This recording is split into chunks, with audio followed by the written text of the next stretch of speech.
Nosotros somos una ambulancia aérea especialista en el cuidado y traslado de pacientes de alta complejidad en condiciones críticas.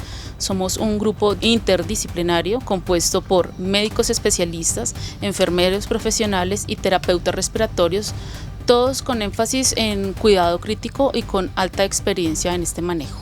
Nosotros podemos transportar cualquier paciente, esto significa tipo de paciente como un neonato, un pediátrico, un adulto, en cualquier condición clínica desde la más básica hasta la más crítica. Una vez Aruba nos llama, nos cuenta sobre la situación que está viviendo y nos da activación oficial del servicio, nosotros podemos salir entre 1 hora y media y 2 horas hacia Aruba.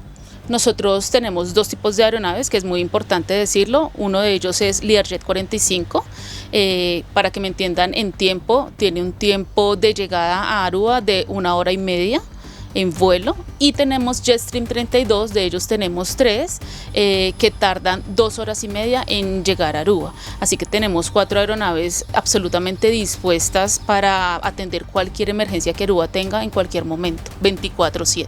¿Pueden salir las 4 al mismo tiempo? Las 4, si tenemos esa disponibilidad, lo podemos hacer inmediatamente.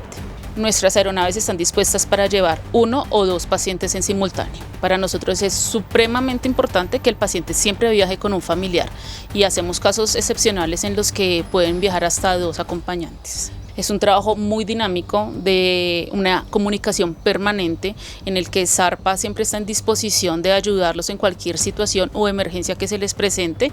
Recibimos a tiempo y oportunamente historias clínicas que nos permiten conocer el tipo de paciente que vamos a recoger y estar siempre preparados para ayudarlos. Y ese es otro plus que cuenta Zarpa, y es que hacemos contrarreferencias. Significa que llevamos los pacientes que ya han recibido su tratamiento acá en Colombia y los retornamos a sus domicilios, lugar de origen.